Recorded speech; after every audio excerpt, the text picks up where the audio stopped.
우리 삶의 고난으로 보여지는 모든 일들 가운데서 신실하신 하나님을 볼 수 있는 용기가 있으시길 바랍니다.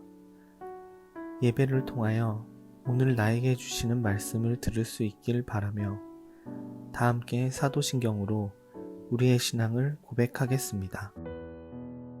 전능하사 천지를 만드신 하나님 아버지를 내가 믿사오며 그 외아들 우리 주 예수 그리스도를 믿사오니 이는 성령으로 잉태하사 동정녀 마리아에게 나시고 본디오 빌라도에게 고난을 받으사 십자가에 못 박혀 죽으시고 장사한 지 사흘 만에 죽은 자 가운데서 다시 살아나시며 하늘에 오르사 전능하신 하나님 우편에 앉아 계시다가 저리로서 산자와 죽은 자를 심판하러 오시리라.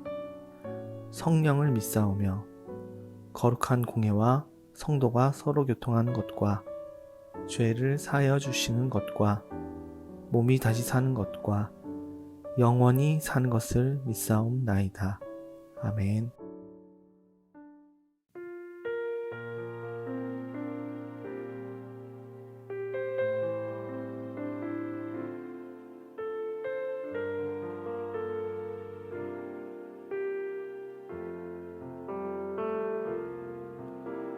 내 마음속 전부를 다시는 주님, 나 당신께 숨길 것 하나 없네. 주 보좌 앞에 나아가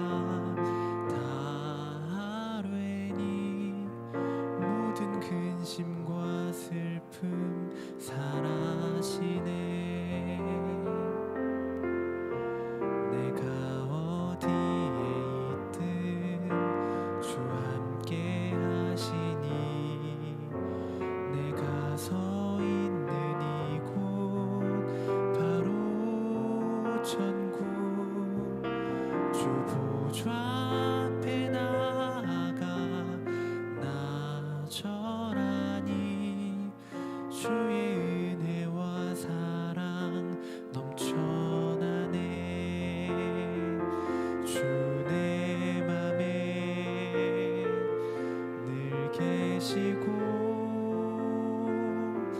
나 주 안에 늘 거하니 이 놀라운 사랑, 그 사랑 앞에 나 나아가 목소리 높여 찬양 드리네. 주 내 맘에 늘 계시고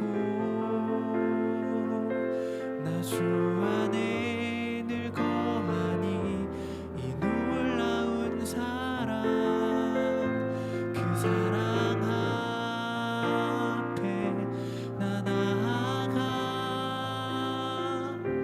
목소리 높여 찬양 드리네. 그네 보좌 앞에 나 나아가 경배 드리네.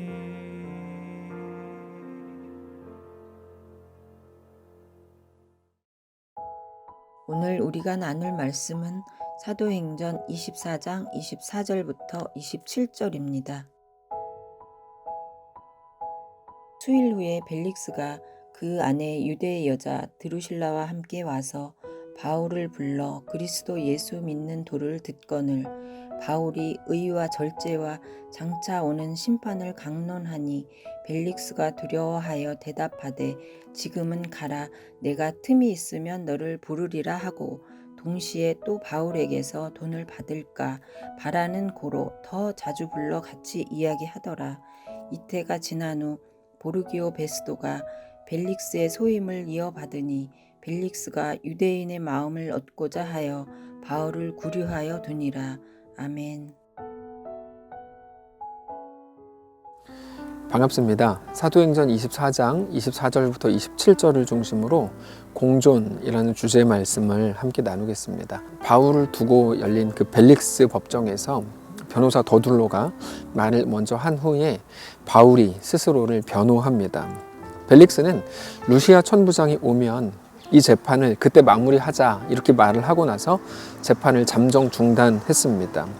그 며칠 후에 총독 벨릭스는 유대인이었던 자기 아내 두루실라와 함께 바울을 부르죠.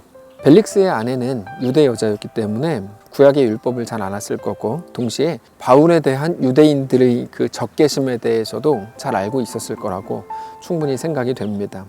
벨릭스와 그의 아내는 바울을 불러서 예수 그리스도의 도에 관하여 물었고 또 들려달라고 이야기합니다. 얼마 전 재판 때 바울이 말했던 의인과 악인의 부활과 심판에 대해서 조금 더 말해달라고 요구하는 것입니다. 바울은 그때 의와 절제와 장차 오는 심판에 대해서 벨릭스에게 아주 자세하게 설명을 했고, 벨릭스는 바울에게 그 복음에 대해 들으면서 상당히 두려워했습니다. 이 24절인데요. 수일 후에 벨릭스가 그 아내 유대 여자 드루실라와 함께 와서 바울을 불러 그리스도 예수 믿는 도를 듣거늘 바울이 의와 절제와 장차 오는 심판을 강론하니 벨릭스가 두려워하여 대답하되 지금은 가라, 내가 틈이 있으면 너를 부르리라. 이렇게 이제 하죠.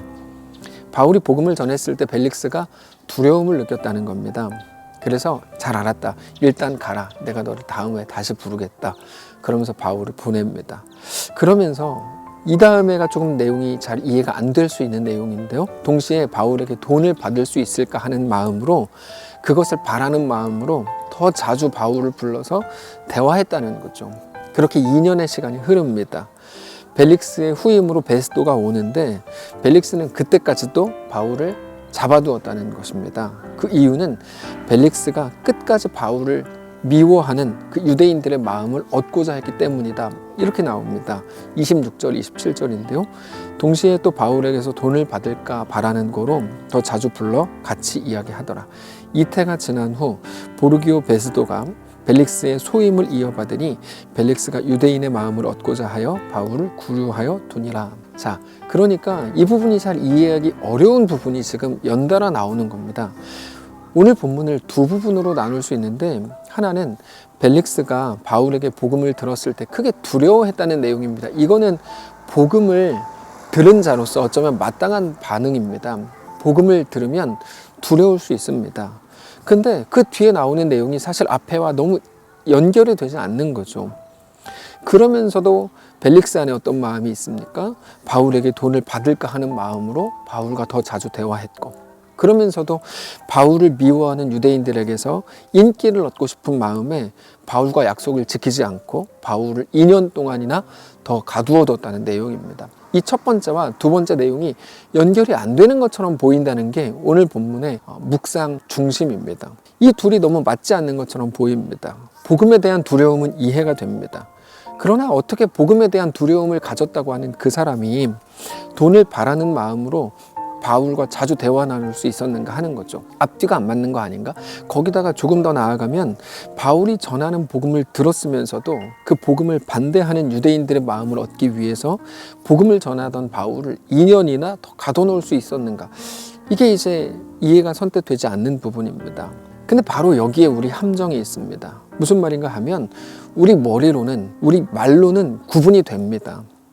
나는 복음을 들었을 때 하나님의 심판에 대한 부분에서 두려움을 느꼈다. 그것도 큰 두려움을 느꼈다. 그러면 두려움이 전부가 됩니다. 그렇죠? 그 두려움 안에서 모든 것들이 결정되어진다고 우리는 설명할 수 있습니다. 두려움이 전부라는 말은 그 두려움으로 그 이후의 모든 행동들이 만들어질 거라는 의미입니다. 이제 회개할 거고, 그러므로 돌이킬 거고, 이제 그는 복음을 위해 살게 되지 않겠는가라고 생각할 수 있습니다. 근데 그거는 여러분, 우리 머릿속에만 있는 일이라는 것을 우리가 매일같이 경험합니다.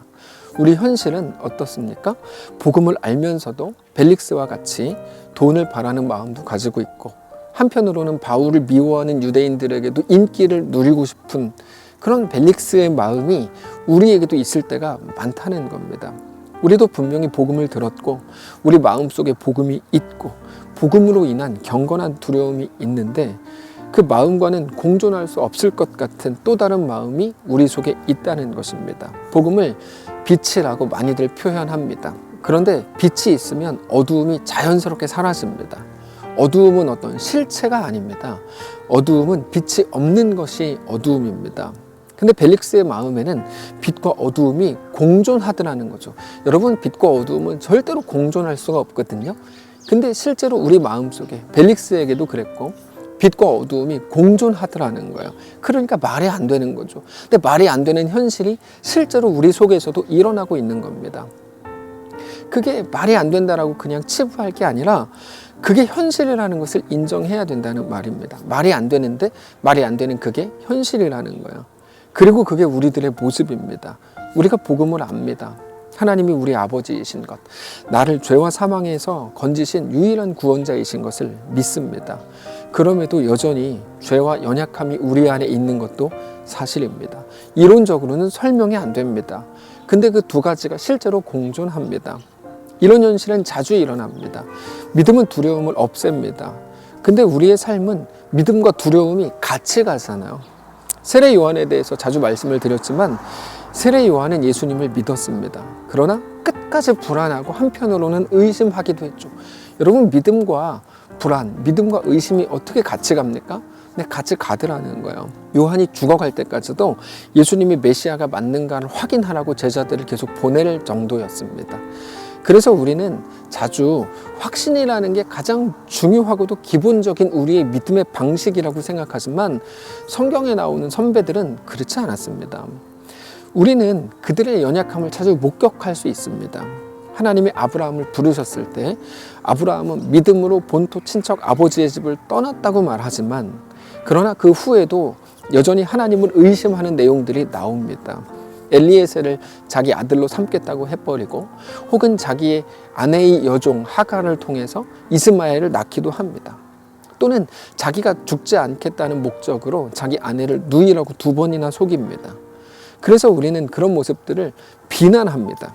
근데 성경은 그들에 대한 평가가 우리와는 완전히 다르다는 것을 알아야 합니다. 성경은 그것도 믿음이라고 말해주더라는 거예요. 그거 믿음이다. 믿음의 사람이다. 아브라함, 그렇다, 이삭, 야곱, 요셉, 라합을 두고 계속 믿음의 사람이라고 이야기합니다. 우리가 생각하는 기준, 우리가 생각하는 수준에는 한참 미달되지만 하나님은 그럼에도 믿음이라고 말씀하세요. 그러다가 우리를 가장 놀라게 만드는 사람은 바로 삼손입니다. 사실 삼손의 모습을 보면 나시린이었고 하나님을 믿었지만 계속해서 실망스러운 모습을 보여주는 게 삼손입니다. 그럼에도 삼손은 히브리서 11장에 믿음의 사람으로 등장합니다. 많은 사람들은 믿음장이라고 알려진 히브리서 11장을 보면서 도전을 받습니다. 나도 저렇게 믿음으로 살 수 있을까? 그러면서 도전을 받습니다. 근데 솔직히 말해서 저는 도전받지 않고요. 히브리서 11장을 볼 때마다 위로를 얻습니다. 저 사람도 믿음이야? 저게 무슨 믿음이야? 이런 마음이 생깁니다. 그럼에도 믿음이라고 불러주시는 거죠. 그러면 나도 그럴 수 있겠네? 이런 생각에 위로를 받습니다. 벨릭스가 옳았다는 거 아닙니다. 옳고 그름을 떠나서 벨릭스를 보면서 우리 자신의 모습과 너무 닮았다는 생각을 하게 된다는 겁니다. 그래서 자주 자책하고 스스로에게 실망하고 자기 속에 있는 마음을 잘 아니까 우리는 위축이 되고 무너집니다. 내가 이러고도 그리스도인이야? 이런 생각이 들 때가 많습니다. 근데 성경은 그런 불안함 속에 걷는 것 정상이다 라고 말씀을 하신다는 겁니다. 성경은 우리를 그렇게 정죄하지 않습니다. 하나님께서 우리에게 대해서 기다려 주신다고 말씀하십니다. 물론 우리가 벨릭스가 그래서 어떻게 됐는지 알지 못합니다. 그가 구원을 받았냐, 구원을 못 받았냐, 예수를 믿었냐, 이건 우리는 모릅니다. 다만 오늘 본문은 벨릭스를 보여주고 있지만 사실 벨릭스가 중심이 아니라 벨릭스를 통해서 오늘 우리를 보여주시고 그것도 거기서 멈추지 않고 히브리서 11장을 생각나게 하고 그렇게 우리를 위로하신다는 것을 알게 되시기를 바랍니다. 그러므로 우리의 매일의 고민, 내가 이러고도 그리스도인인가?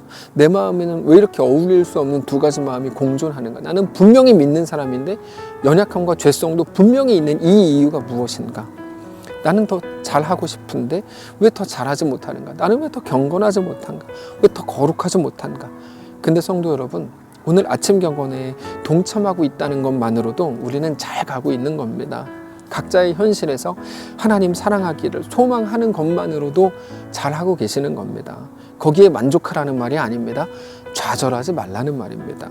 아무래도 좋다는 게 아닙니다. 하나님이 그렇게 풍성하시고 그렇게 크시다는 말입니다. 우리의 못남 속에서도, 우리의 못남을 가지고도 우리를 가장 영광스럽고 명예로운 주의 백성으로 만드실 작정이라는 말입니다. 그 하나님을 신뢰하자는 겁니다.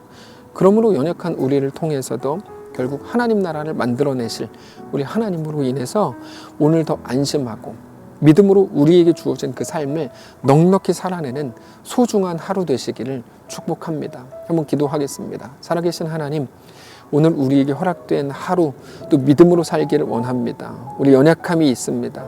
우리는 근데 믿는 사람들입니다. 이 두 가지가 공존할 수 없을 것 같은데 우리 마음에는 분명히 공존합니다. 그러나 그 속에서 하나님이 이루어내실 놀라운 역사들을 기대하며 믿음으로 바라보게 하옵소서.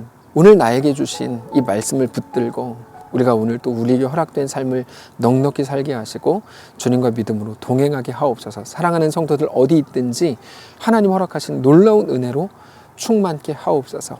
감사드리며 살아계신 예수님의 이름으로 기도합니다. 아멘.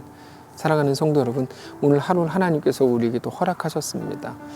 그 감격과 은혜 아래서 거룩하고 순전하게 주의 백성들로 승리하시길 바라고, 우리 어떤 연약함 속에서도 우리를 외면하지 않으시고 우리와 함께 걷기를 작정하신 우리 하나님으로 인해 귀하고 놀랍고 소중한 하루 승리하시기를 축복합니다.